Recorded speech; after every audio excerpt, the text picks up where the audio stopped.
You guys don't know, Dr. Nadolsky is and correct me if I'm wrong, you're board certified in both obesity medicine. Is your lipidology, are you board certified in that? Yeah.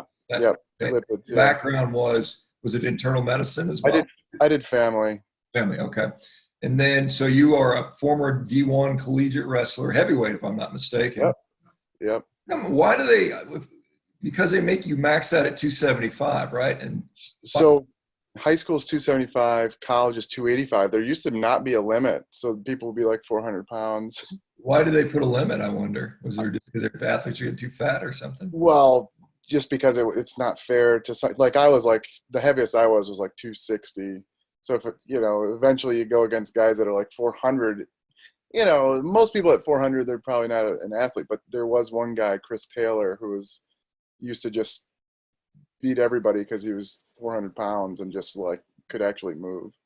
Yeah. So they put a limit. Okay, that's interesting. I was kind of surprised they have an upper limit because, powerlifting, it's unlimited. When they say unlimited, it's whatever. When I used to lift powerlifting and I was 280, I mean, 360 was guys you're going against. Same thing with Highland Games. You just kind of had to either get bigger or suck it up. So anyway, and Spencer, you've got a brother, Carl. You guys founded like docs who lift weights or docs who lift kind of. Yeah, just kind of proponents of lifting weights as medicine. So Yeah, I he's an agree. endocrinologist.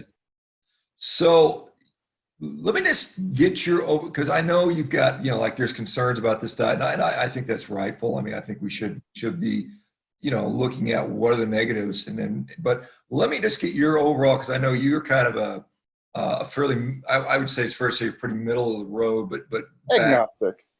backed in, what you think works and also results. What's the deal with RP? Because what's the story on that? RP? Yeah, so I work with RP, Renaissance Periodization. It's these two guys from University of Michigan, exercise science guys. One guy's a PhD and big time science into lifting, trying to get stronger and bigger using basically exercise science, but they got into nutrition. And their style is pretty much like mine, pretty agnostic, but they're big on the lean proteins, vegetables, and then divvying up your fat and starch and fruit depending on your goals and preferences, basically. So Yeah. pretty standard stuff, nothing like crazy, but based on your satiety and energy balance needs and goals, figuring out whether you should go more low carb, high fat, or low fat, higher carb.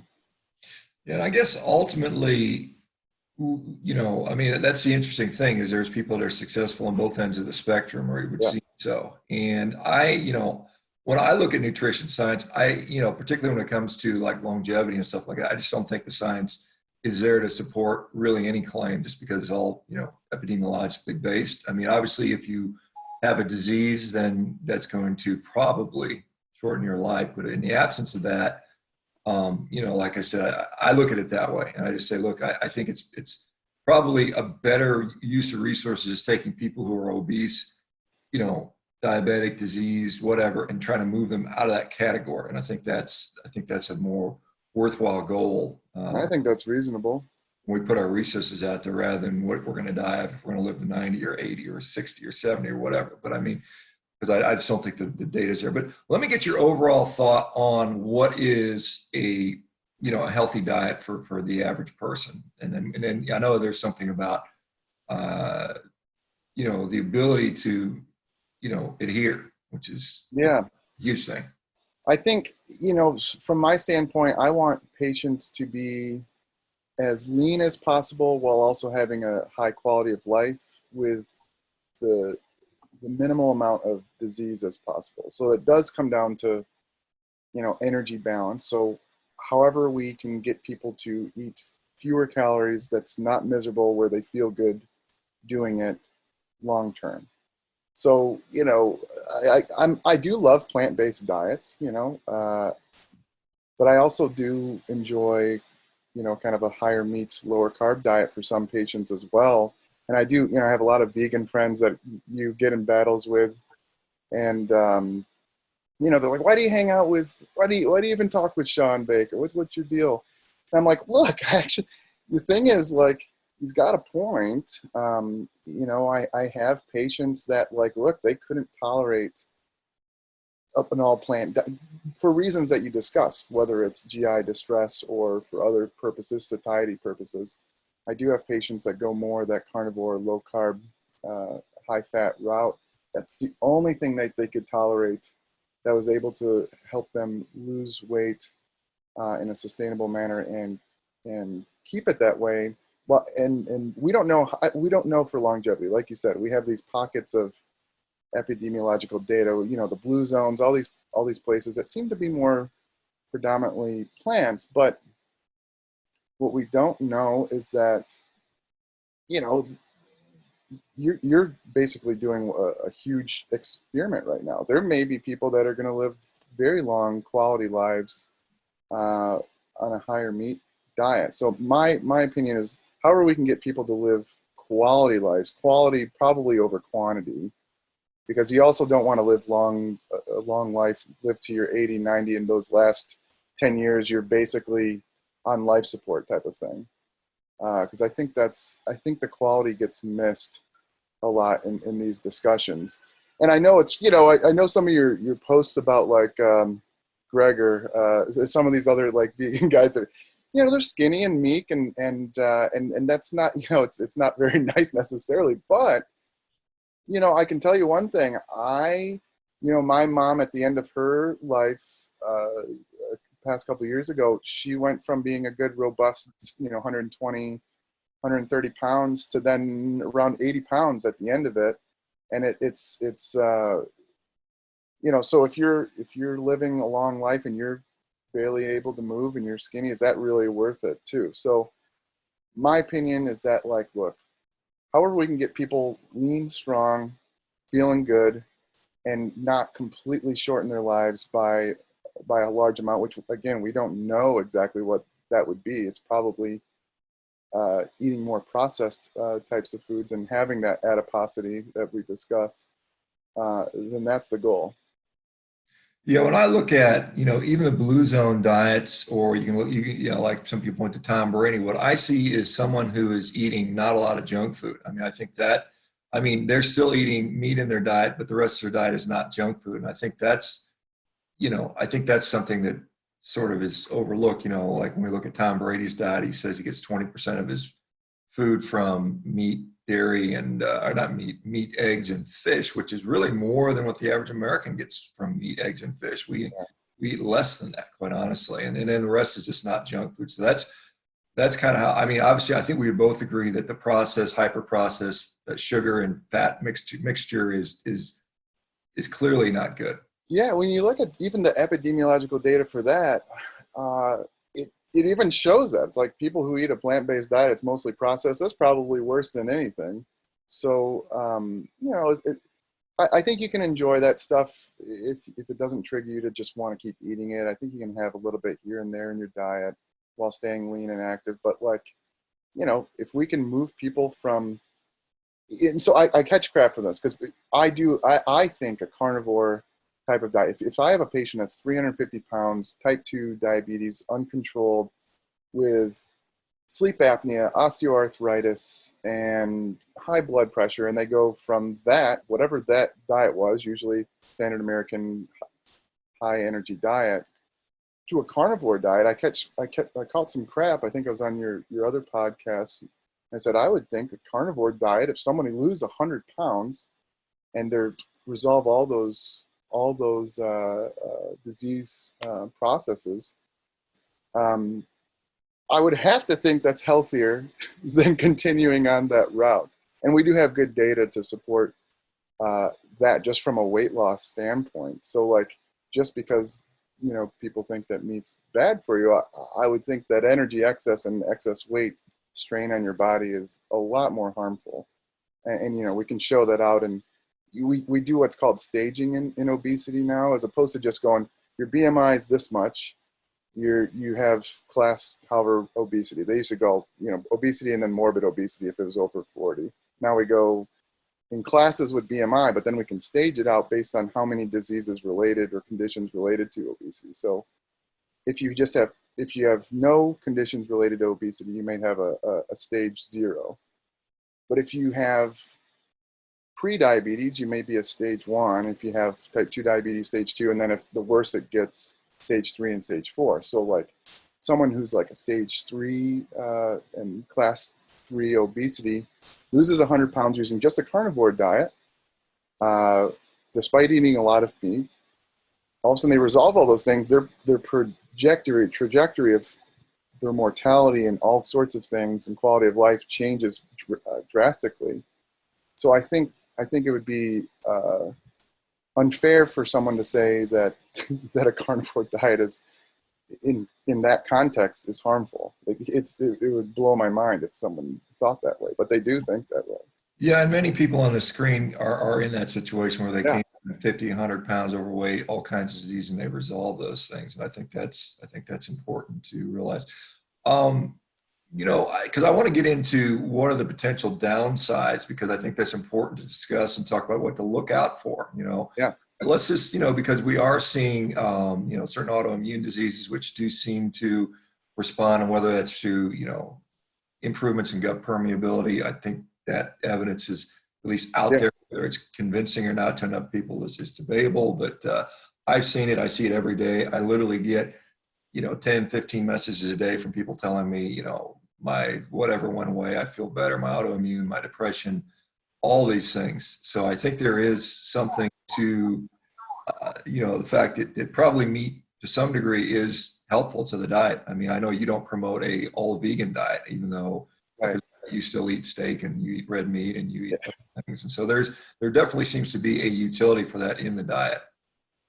Yeah, I think this stuff's interesting. So from a scientific standpoint, what I would want to do is, and what I think is really, you're doing at a grassroots level, create almost like a prospective cohort type of database where you start, and that's what you are basically doing. You're collecting these anecdotes. So at some point, what we want to do is truly collect it at a more official level and really start following these folks. And then eventually you start, as you do that, you can even do randomized trials where it's just hard in nutrition because it's like, what are you replacing it? What are you removing? And there's a lot of moving parts there. But I think, and I know there's a lot of scientists who are like, oh, you just have all these case studies and anecdotes. That's nothing. It's like, well, no, that's literally how everything in science and medicine works. We see a few case reports, right? And then all of a sudden we do a case series, and then we do a prospective trial or even a retrospective trial. And then we start doing RCTs to show if this is causal or not. So I think that based on, and I've had patients too, they tell me the same thing. They're like, should I try a carnivore diet to help with this? I'm like, you know what? I'm not going to tell you not to. So just do it correctly. I give them the resources and they do it. And I've seen some improvement. And whether that, there's something called regression to the means. People are going to get better regardless of what they do. They could switch to anything and there might be something better. But I think as these things compile, I think it's good to start gathering the data and then, start teasing out what's going on. And I think, I don't think it's necessarily I wouldn't call it a fad diet. I do poke fun at you guys on my, and the reason actually I poke fun on my Instagram is because when I poke fun of the vegans, they're vicious. The carnivores tend to take it in stride and laugh about some of the jokes I make. But like, hey, I think there's some merit to it. I think it's reasonable to collect the data as long as everybody has informed consent and understand some of these risks. Look, if I had an autoimmune, and I have autoimmune thyroid disease, but if I had like rheumatoid arthritis and psoriasis or any of these other autoimmune things that are pretty debilitating, where you just can't take thyroid medicine and be fine, like me, I would be trying anything before trying to take biologicals, these very powerful medicines that can potentially have some side effects and are expensive. So if it doesn't work, you go carnivore. It doesn't work, fine. I think it's no harm, no foul. But if it completely clears your symptoms and it continues that way, then what's the issue then, right? So I am a big fan of trying out different things at that gut level, and I can't say. I think we should just keep collecting data. I like what you're doing in that regard, and I think as long as you keep collecting this and start making it official, I think that's going to be powerful. And that's Yeah, kind I of mean, how we can segue into the lipid stuff, because that's what Dave Feldman, who was on your show, yeah. and I mean, I'm working with him to figure this out.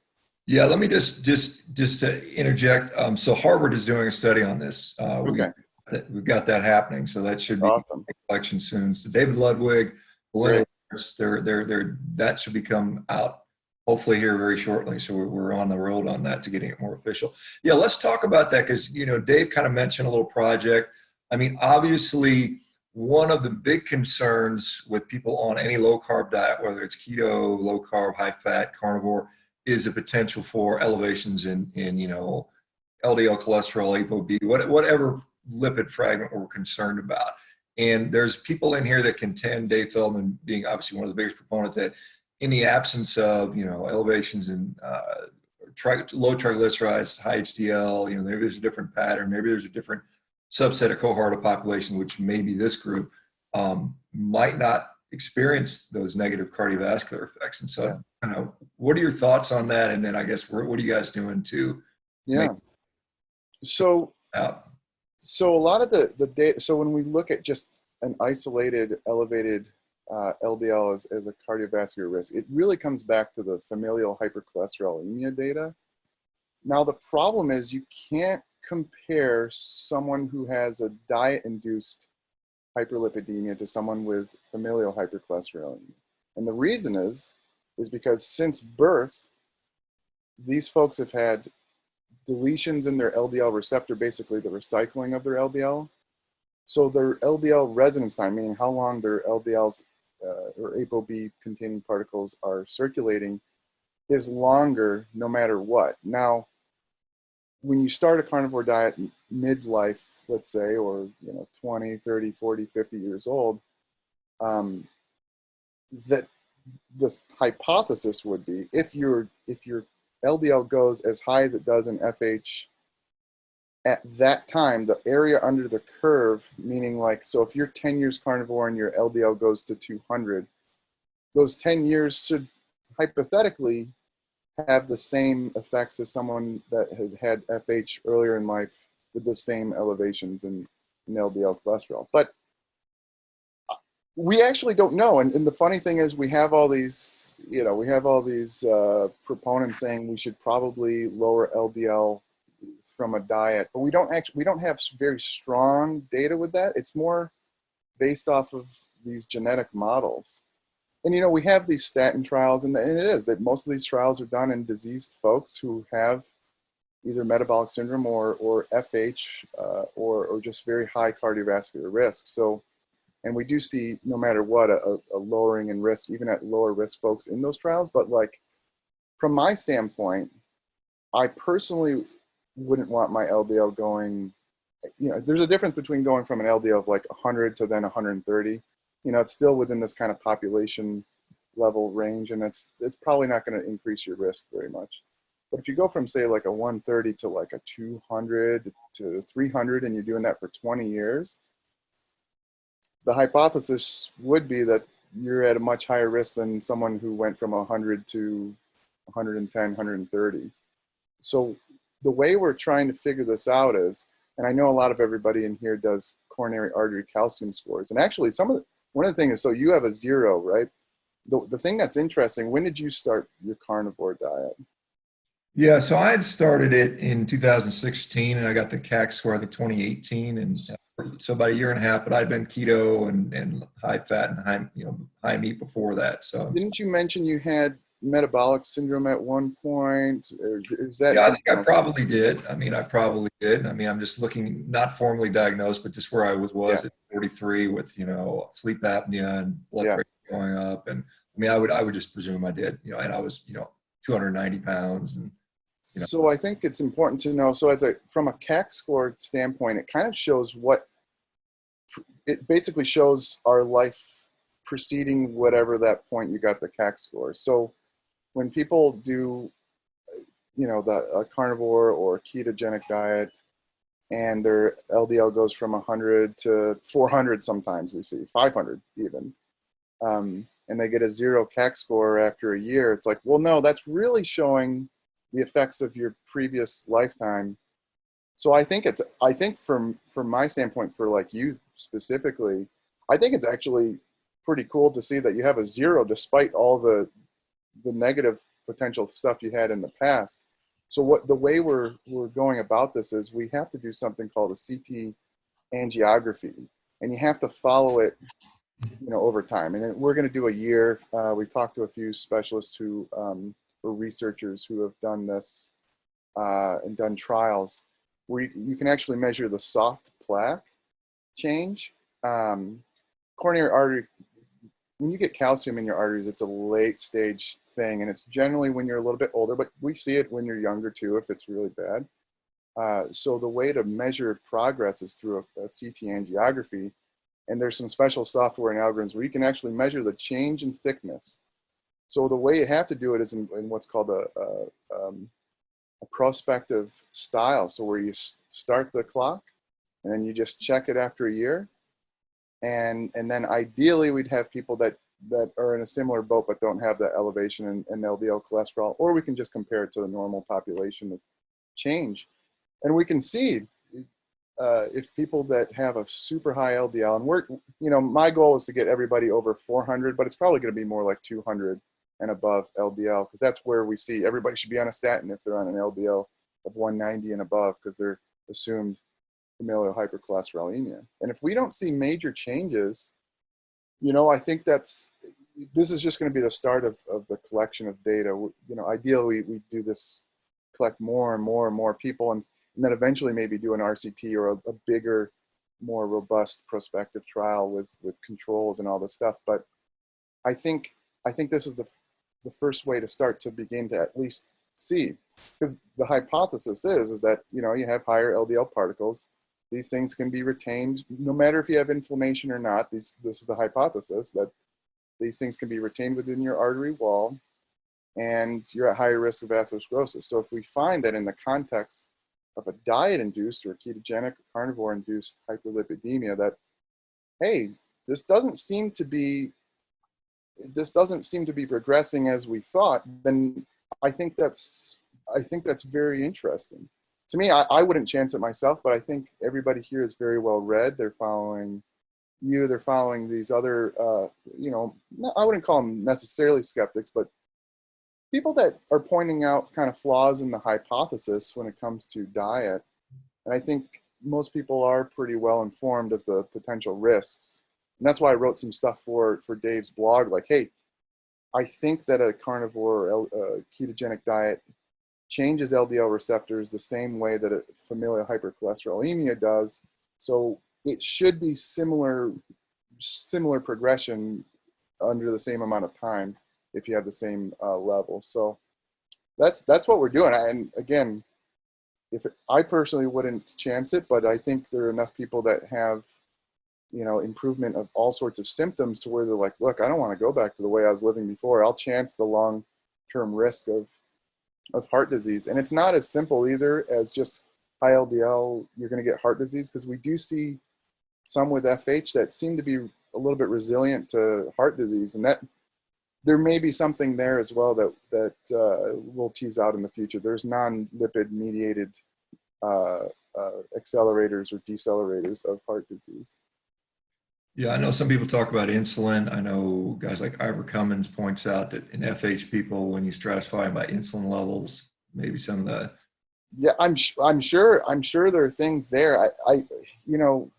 What's interesting is that there's been no RCT in those with FH, and the reason is they would deem it unethical. So like, we wouldn't be able to do an RCT where we go, someone has LDLs of 100 to 130, we randomize them to a ketogenic diet and watch who gets the 400 or something LDL, and then those who don't, and then monitor. The IRB would say, the ethics board, they would basically say, you can't do this, that's unethical.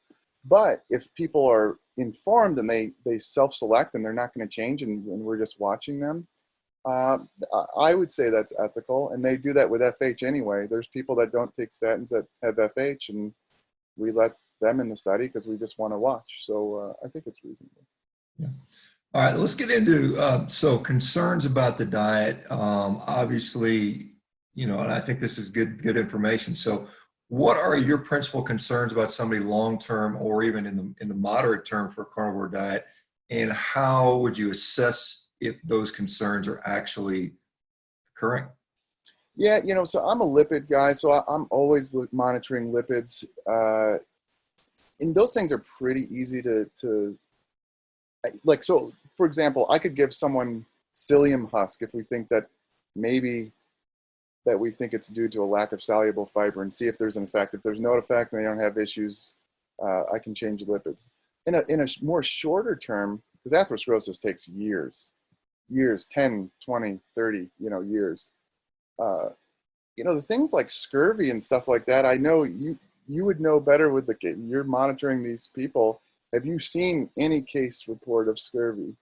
No. I Yeah, mean, I think that's so fascinating. yeah, the only scurvy that I think is out there are people eating really low quality diets, like, and these are people mostly omnivores that are eating just complete junk food and no fresh food at all. And so, I mean, anybody on a carnivorous diet that has access to, not dried preserved meat. So, I mean, fresh meat is, and you can go to the grocery store and buy a steak. I think that's so it's really interesting because I was taking some epidemiology classes, and scurvy is the big one because that's one of the first ones where they started the first, like, it was like crappy RCT, but on the boats, the ships back in whatever it was, 1700s or something like that. And so they discuss how the British, they ended up going back to giving them all meat. But I think, like what you said was interesting, is that it's not fresh meat necessarily. It's dried meat. So I don't know. I think this stuff is fascinating. I'm not an expert in vitamin deficiencies. We learn it taking our step 1 and step 2 boards tests, and we need to be aware of the signs and symptoms, but it's rarely seen. But I would expect that we would have seen case reports already in your group. And if you're saying it hasn't been seen, I think that's really cool and fascinating. Yeah, we haven't seen it. I mean, there's concerns about subclinical deficiencies, which that's hard to really assess. I mean, there's predictions on what that means, but I've not seen it come to Yeah. fruition. Granted, we've only been seeing this, really looking at people in large numbers for a couple of years now, and so Yeah. Gaps down the road. Yeah, some of these things you can assess for with we can do these vitamin and mineral tests in the clinic, and I do them for people that have like celiac and bariatric surgery because they're not absorbing it. But it would be interesting to follow a group and see, hey, I mean, that's some stuff you should get in the pipeline. Like, let's follow 100 people and see who develops any deficiencies in this. Yeah, one of the problem with some of the vitamins, the serum levels don't necessarily indicate. Right. Like with magnesium, and there's a lot of things Right. that are difficult to say what's really going on just on Right. serum levels. So that's one of the difficulties there. One of the things I've heard you talk about is gut flora, gut biome issues, potentials. And so, the thought is, if we don't, particularly no one's eating fiber. And if we don't have fiber, we're going to have this, sort of altered gut biome that's not going to produce short chain fatty acids, and it may lead to gut issues. I personally think that the microbiome is still in its infancy. I think we're a long ways from being prescriptive about it. Yeah. I know you've talked to some guy who's a gut expert and he has concerns. And so what are those concerns? And then how do we assess if that's really going on? Yeah, I think I'm actually with you on this. I think it's fascinating. And I think we have this data that shows, like, hey, these people that don't have obesity tend to have this gut flora versus these. But you can have a lot of reverse causation in that as well. So, what causes what are, this is kind of the wild, wild west. And even all the gut experts, when you really pin them down, it's like, look, you're looking at kind of this retrospective cross-sectional data, meaning they just look at everybody's gut profile or they do an experiment. We don't know if it has changes in outcomes. So I think it's another thing where we should gather data. And I'm, being a physician like you, we look at clinical outcomes as opposed to surrogate outcomes. So like, we want to know if lowering LDL actually has an impact. We know that statins in these folks can have an impact, and it's due to lowering the LDL. What if, you know, if you use niacin and lower LDL, we don't see those impacts as well. So we care about clinical outcomes. So what if we change the gut flora? I want to know if it's going to change their health in some sort of fashion. So like, I don't care what their gut flora is as long as they're feeling better and living quality life. So I'm with you in that. I think it's in its infancy. I think it's something we should keep our eye on, though. But I wouldn't be prescriptive about it, like you said. So here's just some questions here, Spencer. This is from Joe, and again, this is probably a little bit of change of gears, but because you and I are both proponents of resistance training. Yeah.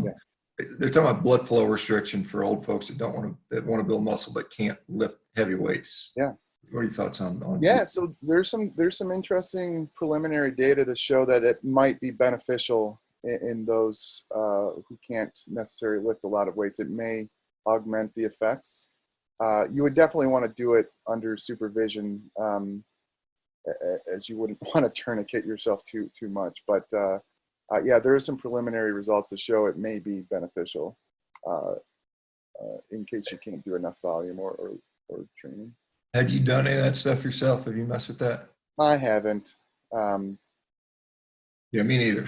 Yeah, and specifically, that's the thought in those a little bit older. It may be beneficial. Yeah, I think it's one of those things that adds a little bit, but if you're not doing the Yeah. Thoughts on kidney stones? People that have carnivore diet that might get a kidney stone. Any thoughts on? I mean, there's obviously calcium oxalate. There's some uric acid stones. There's some protein related stones. Yeah. So this is an interesting thing. So I actually have a kidney stone, and I found out only because my bone density was really low because I was peeing out tons of calcium because I have an idiopathic hypercalciuria. If you don't have an idiopathic hypercalciuria, which I've now fixed it because I'm taking a special medicine that makes me not pee it out. It's a genetic thing, but I am not too worried unless you have a propensity towards creating them, and that may be due to some of your calcium excretion as well. Now, you won't be eating that many oxalates, at least, and you know, some of these other things that could potentially increase the risk for calcium oxalate. So I think it just depends on the individual, unfortunately. I wish I could predict, but that's just another thing we'll have to gather data on. I know it'd actually probably be beneficial for someone like myself because it would be very low oxalate levels. Yeah, it's one of those interesting. Well, I mean, I'm just kind of interested about the hypercalciuria because we saw that, because I'm sure you know who Stu Phillips is. Yep. Yeah, so we talked about that because the thought was that a high protein diet leads to hypercalciuria, and the issue was it was just greater gut absorption of calcium on a high protein diet. Yeah. You actually have a genetic disease that causes. Yeah. So if you're, so the thing is, if you don't have what I have, you're fine. Your body regulates great. So in someone with idiopathic hypercalciuria, and there's multiple types, but I believe I ate a ton of calcium. The problem is you absorb more, but then you pee out even more, and it leaches it from your spine and your hips. So anyway, you're supposed to go low protein, but that has a very minor effect. I'm on a thiazide diuretic, which is used for hypertension, which is actually the side effect of it, though, is that it stops excretion of calcium. It's a side effect, but now it's actually used to treat. So my bone density has already gone up from that. So yeah, if you don't have what I have, you will have a little bit more calcium excretion, but in general, people that eat more protein actually have higher bone density. But if in my case, lower due to a genetic issue. Yeah, it's interesting because you do a lot of lifting too, and so that. Yeah, it was a weird. It was caught me off guard because I was like, my T score should be 2. Instead it was -2. I was like, what? It was weird. And then we did a full endocrine workup, and it showed that I was pissing out twice the amount of calcium that I was supposed to. Wow. Go figure. All right, so here's one. This is just back to the CT angiography. Somebody's mentioning that his cardiologist says it's contraindicated for people with super high calcium scores. Is that So you've yeah, heard? so no, so what the ideal situation I want to do is look at it in a healthy population first, where they have a 0 CAC score. But like, honestly, we're going to get what we get. So we haven't ruled out those with a very high CAC score. The reason you'd get a CT angiography in an outpatient setting or even in the ER is generally if you have symptoms. We're doing it for research purposes to monitor plaque progression, but so you wouldn't just get it in an outpatient just to see. It's not indicated for that right now, but so it's not necessarily contraindicated in those who have a very high coronary artery calcium, but if you had symptoms, chest pains, it would be something to discuss with your doctor. And they may, if you had chest pains, they may want to just cath you and actually inject dye directly into your coronaries under the in the angiography. But yeah.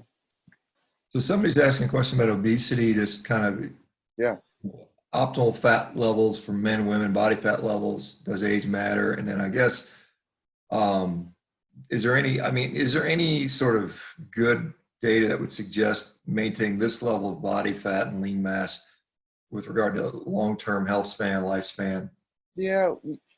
In general, we have a range. That's why they come up with those BMIs. But in the future, we're going to have more data with actual DEXA scans showing that not just BMI, body weight, but actual body composition. So we have some levels there. You probably don't want a body fat percentage over 25%, depending if you're male or female. Male, ideally it's under the 20 or 15%-ish range. Female under that 20-25% range. And then muscle, seems to be more muscle tends to live longer, at least have quality of life. But there does become a point. You start taking anabolics and you start getting, more muscle to where you are weighing more. Now you're going to have effects on sleep apnea. Some of the body processes don't discriminate between muscle and fat. If you're putting more pressure on your knees, although there is an inflammatory, portion of that as well. But in general, that 15 to 25%, depending on if you're male or female, is what we're seeing right now. Yeah, I mean, I don't see any, obviously walking around Mr. Olympia and then being sub 8% body fat, I don't see any longevity benefit to that. Do you? I mean, but relative to just kind of hitting that. No, there's probably, no, I don't see it either. You want to make sure you don't have visceral fat, but if it's a little bit of subcutaneous fat, may be beneficial in some cases. All right, here's somebody asking about deadlifting, trap bar versus conventional bar. Any concerns with that with regard to injury, I guess? Yeah, I personally like the trap bar just for just the way I feel on it. But it's really preference, and you got to look at your lever arms, how long your arms are, and all these different things. I like either one. They each hit your hamstrings and quads a little bit differently because of your stance. But yeah, I've been deadlifting for close to 40 years, and I didn't probably 90% of my deadlifts were all conventional. I just kind of recently started playing with a trap bar, but I go back and forth. And, yeah, both have benefits, Yeah, go by how you feel and see what's comfortable and what's not, and how you can progress. If you're not actually competing, honestly, I don't think it really matters. But yeah, I think that's it. Let's talk about insulin resistance a little bit. yeah. Because there's a lot of back and forth. We had Ben Bickman on yesterday. I don't know if you know Ben. Ben's a metabolic researcher out of BYU. He's a pretty Okay. good guy, and he talks about changing paradigms. Glucose used to be kind of that's the thing we measured. It was kind of a symptom. We kind of focused a little bit more on insulin, and then there's also this focus on intracellular lipid deposition, things like ceramides, and then also there's a mitochondrial a component to this. And I want to see what your thoughts are on that, because one of the things that, you know, we see in the plant-based community, they're saying, well, it's all about these intracellular lipids, intramuscular lipids that are preventing the cell from, becoming, they cause the cell to become insulin resistant. And one of the thoughts is, as Ben said, you know, it's really the circulating lipids are based on what your liver makes. It's not necessarily directly related to what you eat, because, you know, we know that high levels of refined carbohydrates can, and high fructose levels can significantly impact what's coming out of the liver. So talk a little bit about that aspect, because I think that's important, because I do think that, I mean, as Ben was saying, he said it's multifactorial, and I think this can be something for some people can run into that with excessive caloric consumption in coming from fat. I just want to get your overall picture on that, because I think it's you know, this goes back to my original discussion of like, hey, I think we have an energy balance issue. And so like, you know, is it the carbs? You know, you could probably look at some certain substrates and probably at what we call a eucaloric level and see if there's differences. Meaning if you're at the same calorie level across the board, whether you're low carb or low fat, same amount of protein with different types of foods, we could probably see some effect in there. But the biggest effect is just how much energy you're getting in. So yeah, the insulin resistance. So like, you know, Garth Davis, he's a good friend of mine, but you know, you and him go back and forth. He thinks it's all the protein and all the fat, and it's like, and it's not the carbs. It's like, well, it's just all the energy. You know, the thing is, eating a higher protein diet in general can help you lose weight due to satiety purposes. It's hard to store protein as fat. And so, you know, he goes back to the intracellular lipid deposition, which it's true, but it's just energy in general. So like, if you are able to get leaner from a carnivore diet, you're going to have less insulin resistance in general. You're going to have less, and it's not just in the muscle deposition, it's pancreas, heart, liver, all that visceral fat. So I do agree with him. It's more of an energy balance issue. And so however we figure out that energy balance issue is going to be the key. Beyond that, there's probably some effects depending on what you're eating. But I think the biggest effect is the energy. well, I think it's to say, I think muscle is considered 70-80% of our glucose disposal. I mean, that's, Yeah, it's a big part. The thing is, so like with Ron Taylor doing the Newcastle stuff, you know, the very low calorie diets to reverse diabetes type of thing, we want to get the fat out of the pancreas and out of the liver too, because we want the pancreas to work. And then we do want to dispose of the glucose into our muscles as well. So it's all, you know, it's all very important. Both components, the insulin production and the insulin resistance peripherally. Yeah. so I know you're going to be shocked to hear this, but there are people on a carnivore diet that don't lose weight. I mean, and I know that's, you know, not surprising to you, and it's not surprising to me, quite honestly. But one of the things is, you know, we talk to people about, you know, do you need to go leaner for a while?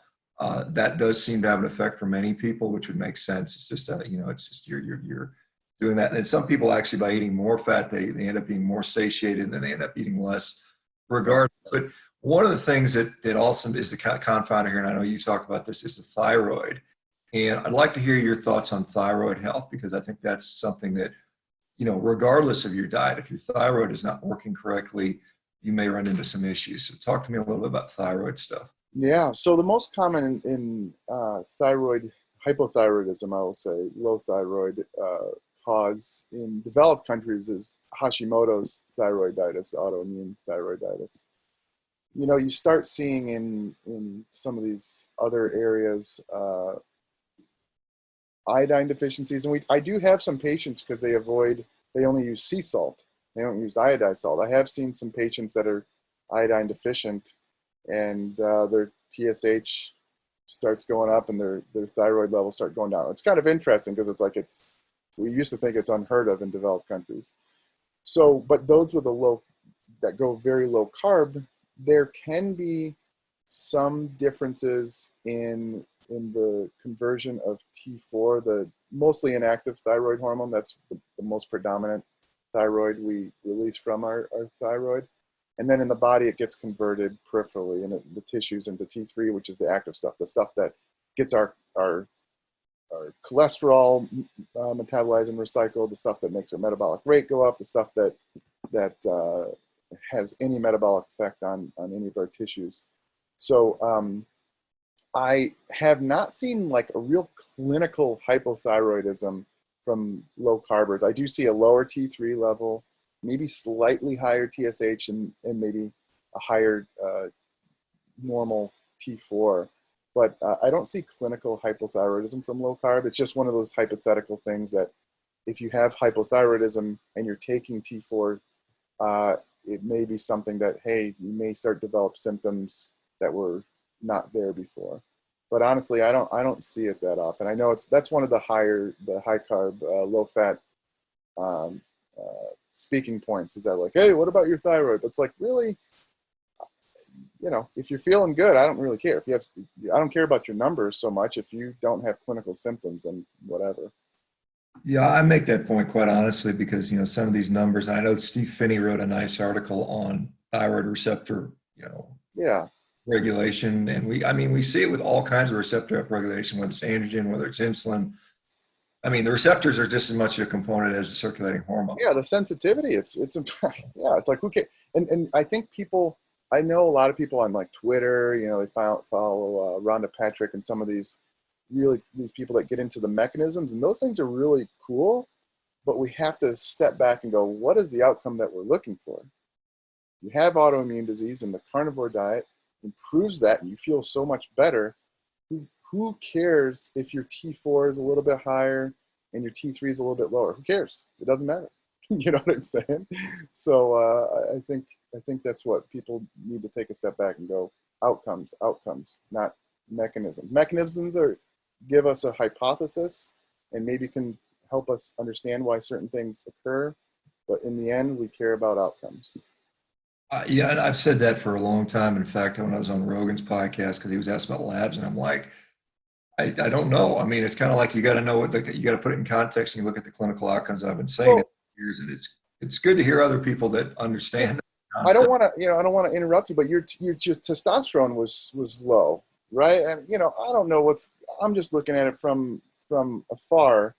Your testosterone, whatever it was, like 250, I don't know what it was, something pretty low, what people would say is hypogonadal. But you're saying you feel fine, you're super strong, you have plenty of muscle. I assume your libido is great, and I wouldn't call you hypogonadal then. So I think we can't look at these things in a vacuum. We have to look at the individual, and that's how a clinician should talk. But when people don't understand those things, it gets mixed up. Yeah, no, I agree. It's something that the problem is everybody has access to labs now, you know, and I'm sure you see it when people come in and they've got 6 pages of labs they've ordered themselves and they have no idea what they ordered, no idea what it means, and then you gotta sort of unpack everything for them. Yep. Where they do it backwards. They get the labs and then they look for the disease, and we're like, we want to find the clinical things and then figure out what labs may or may not support that. I mean, it's exactly funny. Are you familiar with Ted Naiman? You know Ted? Yeah, he's a buddy. He's a protein energy guy. Are you see some similarity with that? I mean, I would assume your high protein energy is good type of thing. Yeah, so I really like Ted, and he used to be more like low carb, high fat, and now, and the thing is, I've always been kind of a high protein. I'm kind of like a high protein, low carb, low fat guy, and you know, not completely, because we do need to get energy from either fat or carbs or whatever. But I've seen him over the past couple of years really, I think probably because he's been working with so many patients, going, hey, you know, if you're having struggles losing weight, you should probably switch those ribeyes to sirloins. And that tends to work really well, and it's because it's harder to overeat sirloins compared to ribeyes. I mean, ribeyes are delicious. I mean, I don't know. I mean, maybe people get more satiated from those. Me personally, it's really hard to overeat sirloin. It's easier for me to overeat ribeyes. They're delicious, especially if you're salting them properly or whatever. But so yeah, I really like Ted, and I agree mostly with his approach. Yeah, I wonder, back to sort of weight loss and reversal of insulin resistance. What do you think is the most effective way to do that? I mean, is it high protein, low energy? What protein sparing modified fasts? What are your thoughts on those types of things? Yeah, some data suggests that the faster, if you have more fat to lose, mind you. So if you're super lean, you generally want to go slower. But if you have a lot of fat to lose, there's some data to suggest a faster, more aggressive route tends to be better. And whether that's a physiological reason or maybe a psychological reason, meaning like, oh my God, I got 100 pounds to lose. How am I going to lose a pound a week? This is going to take me 2 years. Versus if you go by about a percent of your weight per week, you can go a lot faster. So my approach is pretty individual. If somebody's tried drastic, aggressive approaches and they failed every single time, then we go to a little bit slower approach. And the way that I do it, I'm always pretty moderate to higher protein, meaning if you want to look at a percentage, it's usually around 30 to 40% of their macronutrient. If you want to look at it at a pound per body weight, then it's usually about 0.8 to a gram per pound, or around 2 grams per kilogram. And then I go, look, sure, you can eat carbohydrate and lose fat. I would stick to more of the high satiating carbohydrates, such as like, lentils, if you can tolerate them. I know a lot of people here, probably the reason they chose carnivore is due to gut issues. But yeah, in general, a lower calorie, high satiating, moderate to high protein diet, depending on which one you're going to tolerate most, is my approach. And then the very important aspect is resistance training. I think that we don't see it doesn't seem to augment the weight loss in the first 6 months, but what we do see is a preservation of our fat-free mass, our muscle mass, which is very important, obviously, for glucose disposal and inflammation, and then also quality of life, like just movement. And again, you don't want to be a meek 80-year-old, you want to be a strong 80-year-old. So resistance training is also important for appetite purposes, and then also nutrient partition. So once you lose the weight, it's like, okay, now what? Well, ideally you would eat more, because you don't want to just keep trying to starve yourself. And if you're resistance training, you're going to be burning a little bit more calories, but you're also going to probably have an appetite effect. And then there's a nutrient partitioning effect, to where the food that you do eat will likely go to feed your muscles as opposed to be stored as adipose. So that's my approach. Hey, let me talk to you about fasting a little bit, because that's another Yeah. kind of topic in weight loss. Are you a fan of infrequent meal patterns? Are you a fan of extended fastings? Those would be more than, say, 24 hours, maybe 48, 72-hour type things. What are your thoughts on that for health in general and then weight loss? You know, Yeah, I'm not a big fasting guy. I just like to eat. So like me personally, I do have patients that do it when they say, I want to try it. And I've heard it helps with appetite if you're able to stick with it in the beginning. And it is true. There are people that like they just eat so often that your bodies literally get used to eating so often. So if you can stick it out for a couple weeks, by whether you're shifting your pattern from eating 6 meals a day to 2 or 3 meals a day, to skipping a day, to making a time frame to when you eat, it does take a little bit to adjust. And I do think there's appetite benefits for some individuals, not everybody necessarily. And I do think it depends on your job and your family life. Like, are you going to skip dinner while your rest of your family eats? You got kids and stuff like that. That probably plays a role as well. But uh, I do like it for certain individuals. I personally don't do it, and it's not the first way I go with patients. But it honestly, if that helps you lower your energy intake in a sustainable manner, I think it's fine. All right. Well, perfect. Well, I'll tell you what, Spencer, thank you so much. We're running out of time.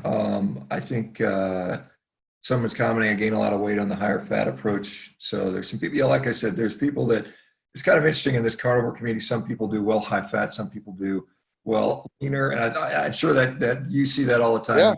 All kinds of approaches work. And so I think it's important to, try something. And if it doesn't work, uh, do something else. And I'm sure you'll be shocked to tell people that sometimes I tell people on a carnivore diet, you might have put carbohydrates back in. I mean, Yeah. it's just a see what works. The end point. I know we hear this. I know people call us zealots, and I'm saying I'm zealous about finding what works for you for health, and we're doing it in the framework of eating mostly animal-based diets. But I mean, there's, like I said, you've got to do what works ultimately. Where can people find you? Tell us about RP, the RP Renaissance periodization, and then where they find you on social media. Yeah. So you can find me on social media at Dr. Nadolsky, DrNadolsky, Instagram. Now, just beware, I make memes that make fun of vegans and carnivores. And I even make fun, when I make fun of the calorie counters, they get like really mad too, because I have a lot of calorie counters that follow me. But just be aware, I do poke fun as long as you can take it in stride. Dr. Baker he's used to it, and we have some fun together. But so you can find me there on social media. RenaissancePeriodization.com is kind of a long name. That's my team where we do coaching and diet apps and templates and stuff like that too. So you can check us out there. Yeah, thanks, Spencer. It's wonderful. I mean, good. Thanks for being open-minded. And I mean, I think, like I said, at the end of the day, we all want the same thing. Yeah. Is and lifestyle type stuff is good. People feeling better and longer. That's it. Who cares? Perfect. All right, guys. I'm going to shut it down. There's a public meeting. If you guys want to go, it's a free public meeting to the non-Meter X members. So that's happening here in about 5 minutes. All right, Spencer. Have a good one. Take care. Bye-bye.